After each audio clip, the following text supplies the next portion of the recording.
Friars. I'm Antonio with Believers of the Way, Israelites, San Diego. I want to give all praises to the Most High by way of His Son. I want to thank you for watching this video. And this video is about the Spanish Friars and the oppression that they committed against the natives of the Americas, most notably on the West Coast and in California in this video we're talking about. The lore to this video is I'm pointing out that the Major League Baseball team, the San Diego Padres, are named after these oppressors and humanitarian criminals. So in this video, I'm going to bring out information about what the Spanish Friars who came over to America to convert the natives to Catholicism. I'm going to explain and bring sources explaining the atrocities they committed to the natives of this land. So just to start off real quick, as relating to the name of the sports team, we're going to talk about the Washington Commanders real quick. So the Washington professional football franchise changed its name from the Redskins due to intense pressure from corporate sponsors, retiring the offensive term in July 2020. So the NFL football team, the Washington Redskins, changed their name from the Redskins to the Commanders because the term Redskins was considered offensive, which is understandable. So what I'm saying is that the term Padres might be even more offensive because the Padres are not an offensive term for a group of people. The Padres were actually the people that were committing the atrocities, and they're the team that's being named after. So that might even be worse. So if you look up what are the San Diego Padres named after, the AI on Google, the first thing that'll come up is this. The San Diego Padres are named after the Spanish Franciscan friars who founded the first mission in San Diego, Mission San Diego de Alcalá, in 1769. Padre is Spanish term for father or friar. So that's what the Padres are named after. Continuing. History of the name. The origin. In 1769, the Franciscan friars, led by Father Junipero Serra, established the first Spanish mission and colony in California. So we got some history. The Padres are named after the Spanish Franciscan friars, and they were led by Father Junipero Serra in the second half of the 1700s. So now I'm gonna bring up, and I have two sources I'm going to be reading from, and I'm going to put both those sources down in the description. So the first source we're going to go to is we're going to read about Father Junipero Serra, who led the Spanish Franciscan friars when they were founding missions in California.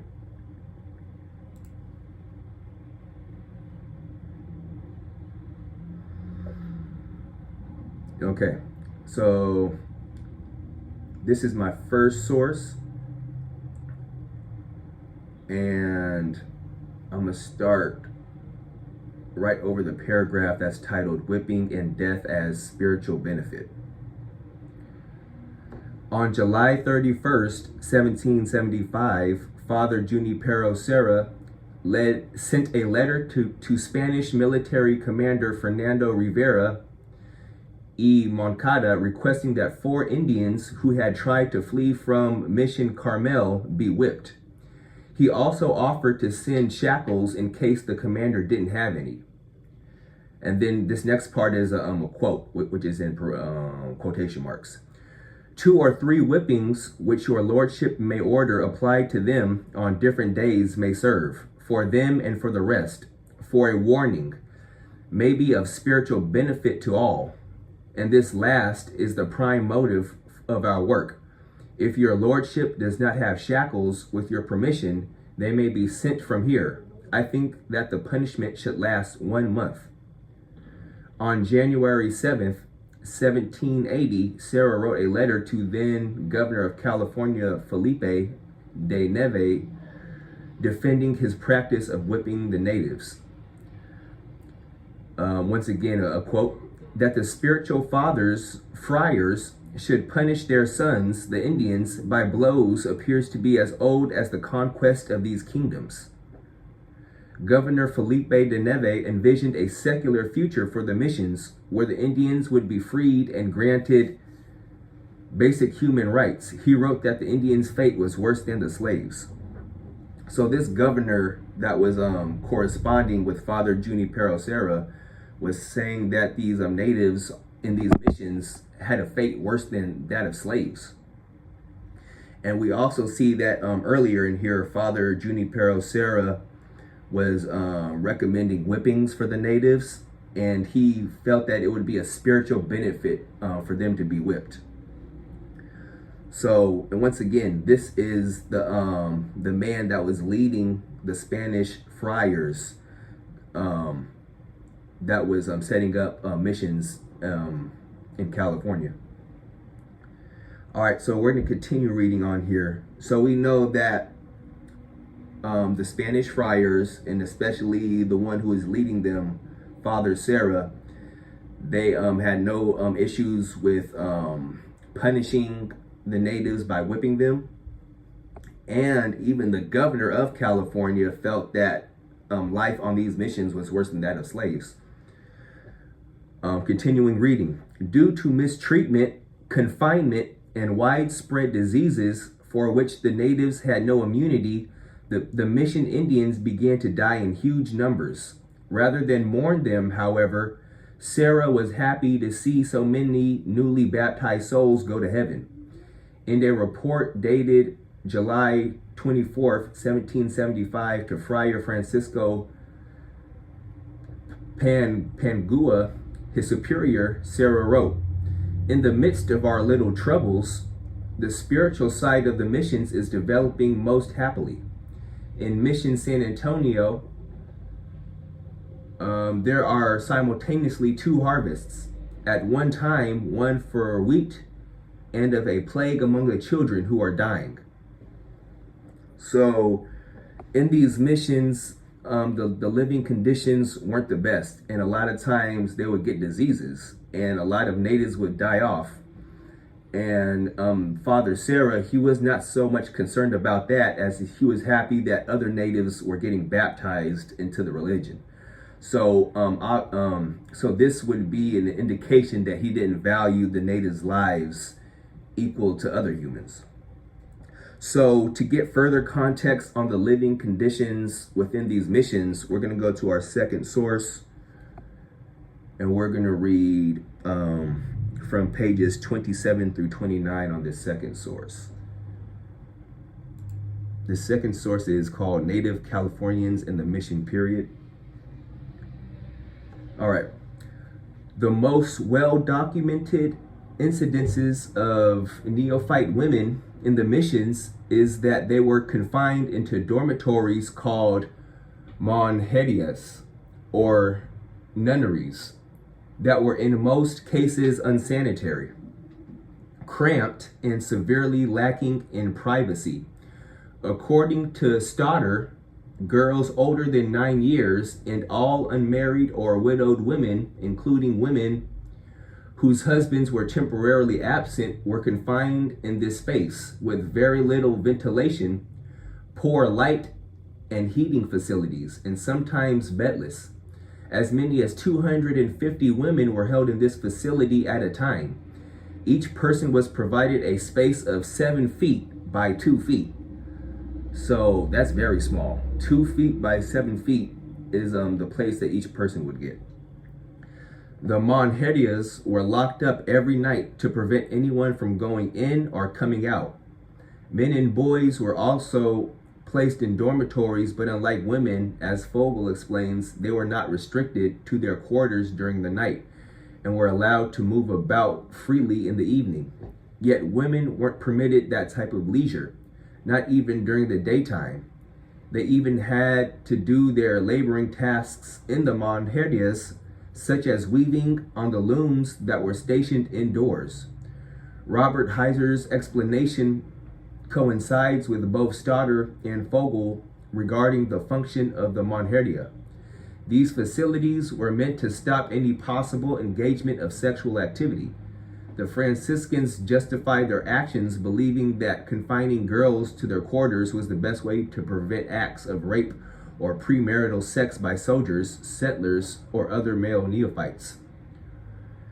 Women were held in the dormitories until they were finally married. Only then were they released from the confinement. Because the women were held in this reserved space with very little room and lack of sanitation, the Monherdia was a breeding ground for sickness. These diseases killed many, especially when there was no immunity to bacterial and viral ailments that the Spanish padres and soldiers were already highly immune to. Native Californians had no such immunity. Thus, mortality rates were even greater. So this right here was so that's a bit of an explanation of the living conditions in these missions. So definitely not humanitarian living conditions in these missions, and that is what ultimately what those Spanish friars are responsible for setting up, because they were responsible for controlling these missions and the affairs that were going on within them. So going back to the first source, we're going to read a couple more paragraphs out of it.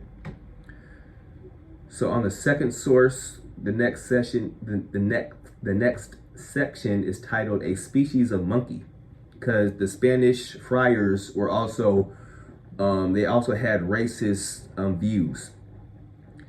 The Franciscan padres generally considered themselves to be culturally, intellectually, and spiritually superior to the native peoples, which tended to provide a justification for mistreatment.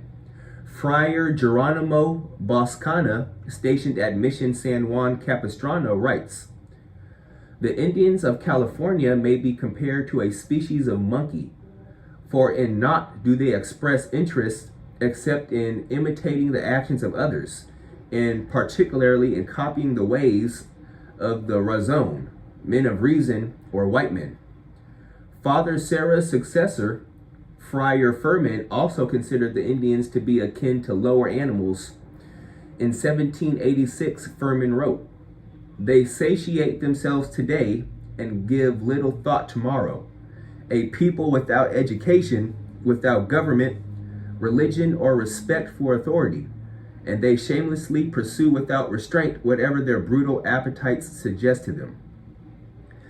Now, the interesting part of the first part of that quote, when it says they satiate themselves today and give little thought to tomorrow, that sounds just like Matthew chapter 6, when Christ recommended we live like that.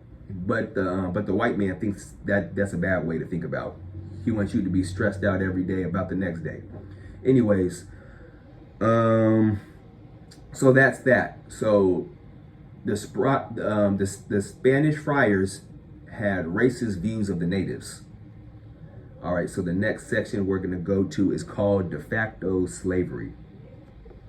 And this is, once again, this is the first source that I will have listed in the description. Writings from the time demonstrate that the California missions were basically West Coast slavery. Laperouse writes, "The moment an Indian is baptized, the effect is the same as if he had pronounced a vow for life. If he escapes to reside with his relations in the independent villages, he is summoned 3 times to return. If he refuses, the missionaries apply to the governor, who sends soldiers to seize him in the midst of his family and conduct him to the mission, where he is condemned to receive a certain number of lashes with the whip," which sounds a lot like what the slave catchers would do to slaves in the South when they would escape the plantations. Continuing on, overseers called alcaldes were also tasked with capturing, returning, and punishing runaways. Indians were not allowed to leave mission grounds without permission. American Sherborne F. Cook, who visited the missions, described women being locked up at night in unsanitary cramped quarters. Well, we already read about that. So, pretty much life on the missions for Native Americans that were baptized was very similar to slavery, and it was pretty much slavery. And in the last section we're going to get into is called Cruel and Unusual Punishments. American farmer Hugo Reed, who was sympathetic to the Indians, describes the strange barbarism of a friar, Jose Maria Zalvidea, at Mission San Gabriel. And this is a quote. He was not only severe, but he was in his chastisements most cruel, so as not to make a revolting picture. I shall bury acts of barbarity known to me through good authority, by merely saying that he must assuredly have considered whipping as meat and drink to them, for they had it morning, noon, and night. Friar Ramon Olbes of Mission Santa Cruz, in an incident recounted by a former neophyte baptized Indian, Lorenzino Asisara, attempted to force a childless Indian couple to have sex in his presence to prove that they had potential to conceive, probably because Indians were dying at alarming rates. The husband refused, but they forced him to show them his whatchamacallit in order to show that he had it in good order. So not only were they responsible for putting the people in conditions that they were dying at high rates, but after they started dying at high rates, they wanted them to have sex in front of them to show that they can repopulate. It's crazy. Olbes sent the husband to a guardhouse in shackles. He made the wife enter another room in order to examine her private parts. She resisted him, and there was a struggle between the two. Olbes ordered the guards to give her 50 lashes and lock her in the nunnery. He then ordered that a wooden doll be made like a newborn child and ordered her to present herself in front of the church for 9 days. Olbes had the husband shackled and made him wear cattle horns affixed with leather. And that is just a little bit of the cruel and unusual punishments the natives had to suffer at the hands of the people in these Spanish missions that was set up by the Spanish Franciscan friars led by Father Junipero Serra. And this group of people is who the sports team, the San Diego Padres, are named after. And that just shows the lack of care that America has for the atrocities committed to blacks, Hispanics, and Native Americans.